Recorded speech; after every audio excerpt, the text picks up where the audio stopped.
Why is the Algerian War of Independence considered the bloodiest decolonization war in Africa? And what factors made the conflict so violent? Algeria. Does anybody even know about what happened in Algeria? The ghastliest of wars, freedom struggles that happened in Africa. It happened in Algeria. So, what's the deal? What's the history? So, Algeria, in case some of you are not aware, we will have to consult the map, which is a practice that I have introduced into Indian society. Well, here we go. Here's the map. We're going to look at where Algeria is situated. So we go westwards of India, we cross the Arabian Peninsula, we go west of Egypt, then you have Libya, and then you have Algeria. This large North African nation, which is mostly empty desert down south, but the major population centers are up north, right? You have the city of Algiers, you have the city of Oran, and many others. So that is Algeria. And if you go north of Algeria, if you cross the Mediterranean Sea, then you reach France, the country of France. And that's what we're talking about. We're talking about Algeria and its struggle to free itself of French occupation. Now, the polite word in European and modern society is colonialism. It was French colonization, just like it was British colonization of India. That word colonization, it masks a brutal reality, which is foreign occupation and plunder. It's occupation, not colonization. So the Algerians fought to free themselves of French occupation. Now, what's the history of this French occupation of Algeria? When did that happen? So it began somewhere around 1830. Around 1830, the French invaded Algeria, and they captured various parts of Algeria, which were at the northern fringes of Africa, the Mediterranean coastline of Algeria. Okay, and the Algerians put up significant, strong resistance. There was this Amir Abdel Bakr or something his name was. You can look up the actual name. The great Algerian freedom fighter from the 1830s and 1840s. So he fought the French for close to 17, 18 years. And he put up a very strong resistance against the French. But eventually, by about 1848, the French were able to capture him and send him into exile or whatever they did to him. So he is taken out of action. He is not executed by the French, but is captured and sent into exile. I think he was buried in Damascus, in Syria, when he died. And sometime in the 20th century, his body was exhumed and brought back to Algeria against his wishes. He wanted to be buried in Damascus. Anyway, that's a digression. So the Amir is defeated, captured, and then the French colonize Algeria after the defeat of the Amir and the indigenous resistance against French occupation. So that happens in, I think, 1847, 1848, around that time. You can look up the exact dates, right? And once that struggle is over and it's defeated, the French then, what they did is they did not declare Algeria as a French colony. They declared Algeria as an integral part of France. It's an integral part of France. It's not a colony. It's France itself. It's an integral part of France. And then what the French did is that they started this policy of settling Europeans in Algeria, mainly French, but also Spanish people and Italians, and people from Malta as well. So Europeans were settled over time in Algeria, beginning around 1848, all the way until the 20th century, until the 1940s.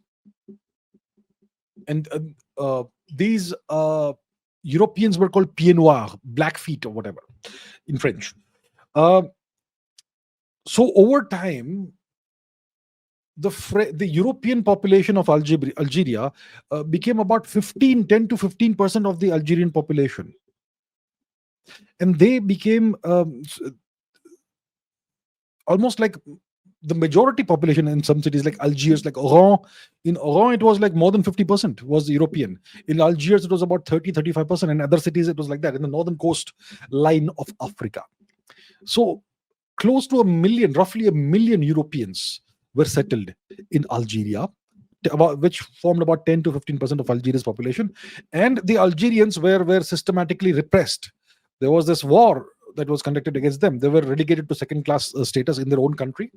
Um, Many of them were sent, the French military, army, air force, everything was used against them. There were lots of killings.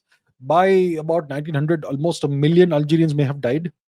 Okay, because of French policies, let's say.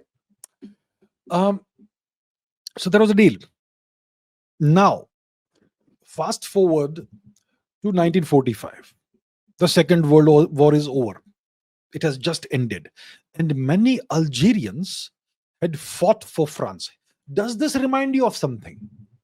India was again under British occupation, and many Indians fought for Britain in the First and Second World Wars. Why did Indians fight for Britain? Did they see the British as their masters?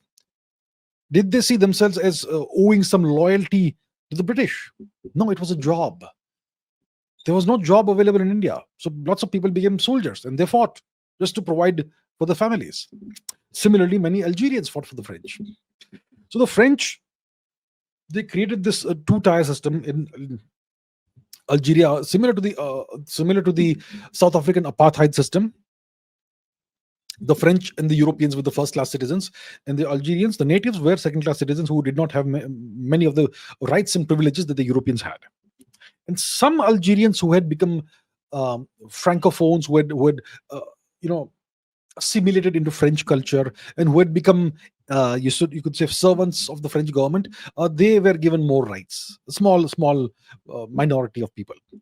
So by 1945, sometime in May, the Second World War is over. The European theater is over. Hitler is dead. And then many of the Algerians who had fought for France, they started demonstrating in Algeria, asking for equal rights, asking for French citizenship, because Algerians did not have French citizenship, even though Algeria was technically, according to France, an integral part of France. So Algerians wanted French citizenship, they wanted equal rights. And they protested and demonstrated, and the French police opened fire on them. Bang, bang, bang. And then there were riots, and the entire machinery of the French government was deployed against them. Army, police, military, air force, navy, everything. About 2 million Algerians were sent into concentration camps. And here is the problem. By 1945, there were about 1 million European origin people living in Algeria, right? But they had not come in recently. They were third or fourth generation people who lived there. They had been living there for 3-4 generations. They regarded Algeria as their homeland because their grandparents and their great grandparents had been born there. So for them, any prospect of the Algerians asking them to leave was an existential threat. So they fought, and they were supported by the French government. So you have this situation which is kind of a civil war like thing, maybe a war of independence, maybe a war of occupation, whatever you want to call it. So about 2 million Algerians are sent into concentration camps. Hundreds of thousands of them are killed by the French military, maybe tens of thousands, whatever the numbers are. There's a big controversy about what the actual numbers are. So if you ask the French, it will be one set of numbers. If you ask somebody else, if you ask the Algerians, it will be a different set of numbers.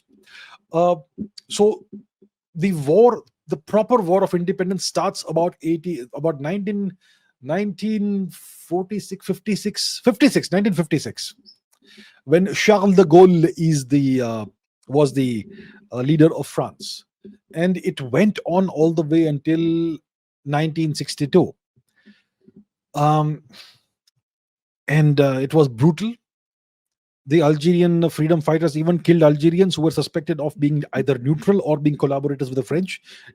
Tens of thousands of people died like this, either killed by the French or killed by the freedom fighters. People caught in the crossfire, people who were sent into concentration camps and starved there or brutalized there. And the French described the War of Independence as a campaign of terrorism, and that's how it was. It was brutal, it was barbaric, it was nasty. But by 1962, the French decided that we have to leave now. So the French withdraw from Algeria, but they sign a set of accords with the Algerian government that takes power. According to that accord, um, France retains access to certain parts of Algeria until 1965. So the French continued even after Algeria became independent. The French continued to do nuclear tests in the Algerian Sahara Desert. About 13 or 15 or so nuclear tests the French did there.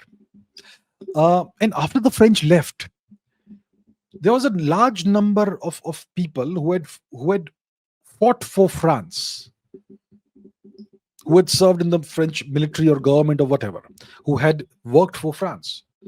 Now there were reprisals against these people by the new Algerian government, and maybe 130,000 of them were killed.